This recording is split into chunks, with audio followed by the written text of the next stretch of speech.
novo ataque cibernético nessa semana infectou milhares de computadores em várias partes do mundo. Foi o segundo em menos de 7 dias. Esse caso a gente analisa agora com especialistas em segurança de sistemas computacionais e também o professor de ciência da computação. Vamos saudar primeiro o Eduardo Santelena, que está aqui com a gente. Seja bem-vindo, professor. Boa noite. E o professor de comunicação digital da Unicinos, Hélio Paz. Seja bem-vindo também. Bem-vindo, boa noite. Bom, gente, vamos tentar entender. Eu não me lembro, a gente já teve outro fenômeno assim, em larga escala, digamos, planetária, desse fenômeno? Nessa escala, sim, não. Ele é vez. considerado o maior nessa escala. Já teve outros ataques de ransomware, Sim. que é o tipo de vírus esse que sequestra os arquivos dos computadores, criptografando eles e pedindo resgate, né? Por Sim. isso o nome é ransomware. Mas nessa escala, não, ele é o primeiro. Né? Bom, vamos só recapitular então, professores. Na última sexta-feira, o vírus WannaCry afetou pelo menos 300 mil computadores em 150 países. No ataque dessa semana, a mesma vulnerabilidade do sistema Windows foi porta de entrada para um novo ataque. Exato. Como esses ataques ocorrem, e vamos tentar entender, porque a gente investe às vezes em antivírus, né? A gente investe em diversos softwares para nos proteger. Parece que o sistema operacional também tenta nos convencer de que estamos seguros. E as transações em banco, por exemplo, aumentam a cada dia, os home bankings, entre outras coisas. A gente está realmente extremamente vulnerável, como parece, nessa situação? Você quer falar? Por favor, professores. Cada vez mais a gente convive com uma transformação da sociedade, que de presencial ela vai gerando serviços, trocas de convivência, de valores por meio digital. Sim. Então, naturalmente, o que a gente se habituou a conviver em termos de transgressões presencialmente, online, isso acontece numa outra escala, de uma outra forma. Sim. Então, aí no caso, o que a gente pode verificar? Digamos assim, quando a gente está em um banco, pode aparecer alguém armado e tentar assaltar todo mundo que está na fila do banco, Sim. mas levar o dinheiro dos caixas. Quando a gente está na internet, esse ataque pode acontecer em escala global, porque a rede, né, ela tem uma infraestrutura e ela tem uma série de relacionamentos, hardware e software, que as pessoas podem utilizar códigos e encontrar brechas nesses sistemas. Sim. Essas brechas seriam, por exemplo, descobrir, como se fosse presencialmente, descobrir o horário em que o guarda foi fazer o seu almoço e ele ainda não foi rendido, para alguém entrar no banco. Então, pelo que eu entendi do professor, e agora passando para o professor Eduardo, do professor Hélio, é que a tendência, por exemplo, a gente vai ter esse fenômeno cada vez mais acentuado e o investimento da bandidagem, digamos assim, ou de criminosos, ou, por que não, cyberterroristas, enfim, vão ser cada vez mais no âmbito virtual do que propriamente no presencial. Com certeza. Isso é uma coisa engraçada que eu costumo ensinar para os nossos alunos aqui também da UBRA, onde eu ministro cadeira de segurança, nunca pense que você está protegido e não tem alguém querendo, né, por exemplo, invadir a sua máquina. Isso sempre tem, sempre tem. E esse WannaCry, o que ele fez? Ele utilizou uma vulnerabilidade no sistema Windows, que foi descoberto pela NSA, que é a Agência de Segurança Norte-Americana, e eles usavam isso aí para os seus próprios propósitos, ou seja, para invadir máquinas de terroristas, países, né, que for, e conseguir o controle e enxergar o que tinha lá dentro. Teve um grupo de hackers que conseguiu roubar essas ferramentas e botou para vender ano passado, então estava para venda. Como ninguém comprou, eles postaram na internet para quem quisesse usar. O desenvolvedor do WannaCry se aproveitou disso porque o grande segredo é atualize a sua máquina, entendeu? Sim. Essa é a dica primeira. Essa é a dica, mantenha a sua máquina atualizada, tá? Eu trabalho na Dana aqui em Gravataí, nós não tivemos problema nenhum, porque todos os computadores estão atualizados. Grandes volumes, por exemplo, de computadores XP, Windows XP, Claro. Windows XP não tem mais correções de segurança, então ele estava totalmente vulnerável. Eu tenho máquinas XP que eu testei a vulnerabilidade e vai.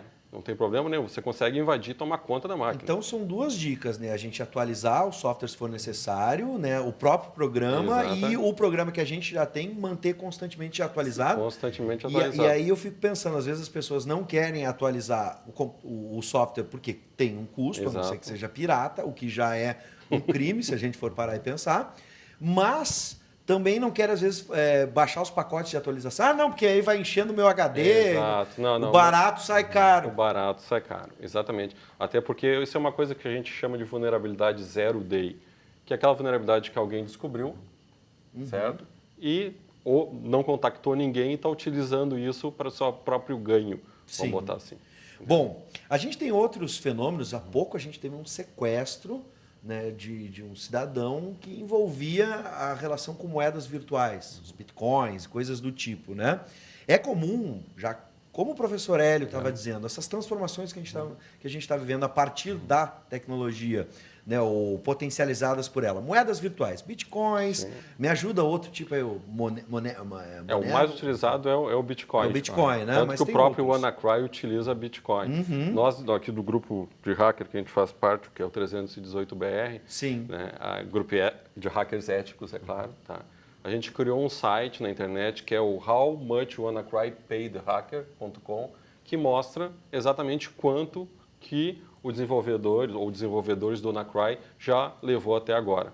Em bitcoins. Em bitcoins. A última contagem Sim. que eu acabei de olhar, em torno de 46 bitcoins, 300 mil reais. Então, de 300 mil reais ele já embolsou com esse vírus. Sim. Bem diferente do que estava sendo noticiado na TV, que era de bilhões. Ele não levou bilhões. E essas transações, professor, elas vão transformando também aquela relação. Em vez de levar o saco do banco, né, ou num sequestro, uma mala com dinheiro do resgate, tu faz isso uma transferência online. Porque não é detectável, né?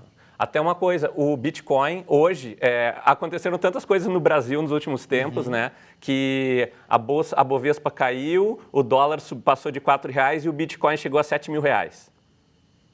Um Bitcoin, 7 mil reais. Que o Bitcoin, ele é uma moeda virtual e que ele precisa ser minerado, ou seja, a gente tem que usar um software e ficar um tempão na rede, porque de tempos em tempos, frações de Bitcoin, elas vão se convertendo em valor. Que esse valor ele pode ser intercambiado. Por exemplo, a Amazon permite que a gente faça compras com um Bitcoin. Ele é reconhecido como uma moeda. Aliás, até para entender um pouquinho mais sobre isso, eu conversei com um professor de economia. Ele disse, tudo aquilo que uma quantidade grande de pessoas entende como valor é entendido como, naturalmente, algo que tem validade de troca. Sim. Né? Que nem o dinheiro. O dinheiro claro. no papel não tem valor. O dinheiro tem que ter o que ele uma música representa. de uma banda punk, Psicopatos, um abraço pro Da Camino, e né, dinheiro é papel pintado. Exatamente. Né, dinheiro é papel O pintado. Bitcoin também, só que tem Bom, valor, agora eu né? preciso da ajuda de vocês para algumas dicas para as pessoas terem. Vai muitos mitos e verdades. Por exemplo, o ataque cibernético pode atingir praticamente qualquer dispositivo conectado à internet. Isso envolve celulares, smartphones, tablets. Esse exatamente, o WannaCry atinge máquinas com Windows.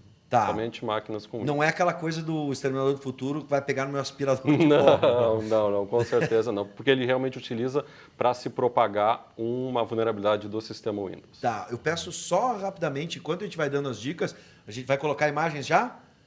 Ainda não, daqui a pouquinho a gente tem imagens, estamos acompanhando a movimentação no centro da cidade. Legal. Né? Essa não...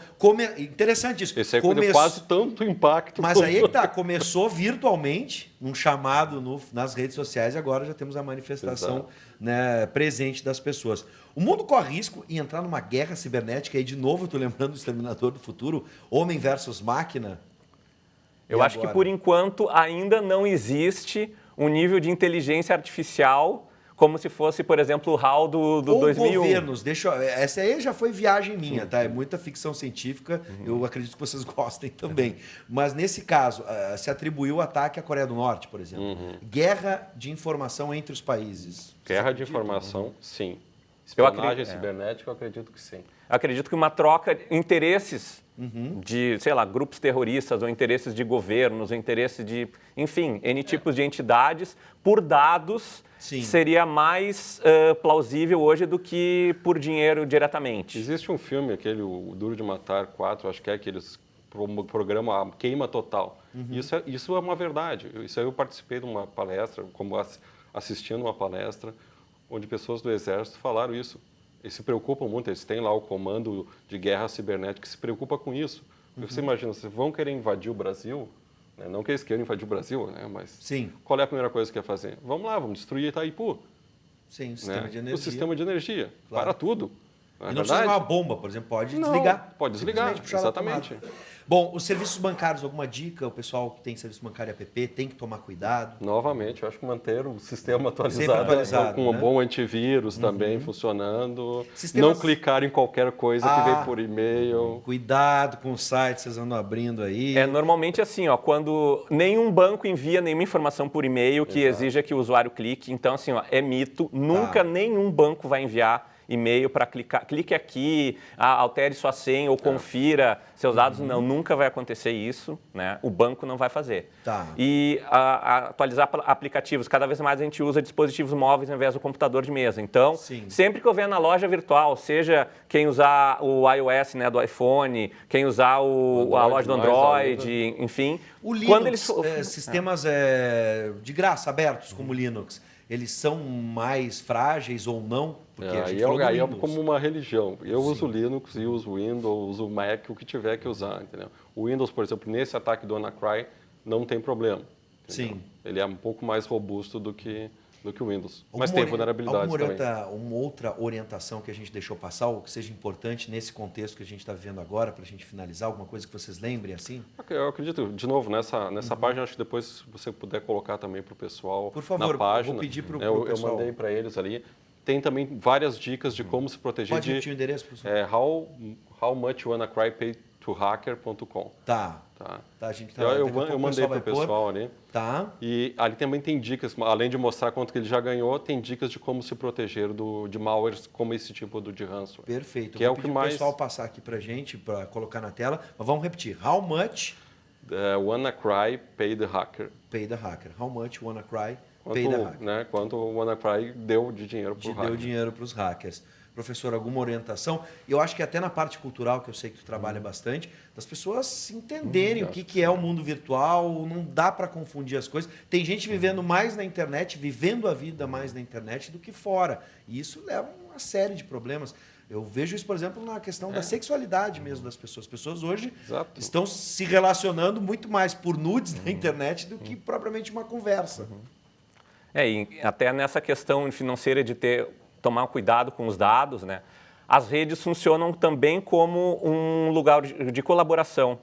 Então, uma pessoa que tenha mais experiência, né, como um professor, pessoal que trabalha, né, em grupos de hackers do bem, normalmente eles participam de vários grupos também, além de seus sites específicos. No Facebook se encontra grupos também, ou pessoas que têm um Twitter e elas coloquem ali links, informações para... Sim.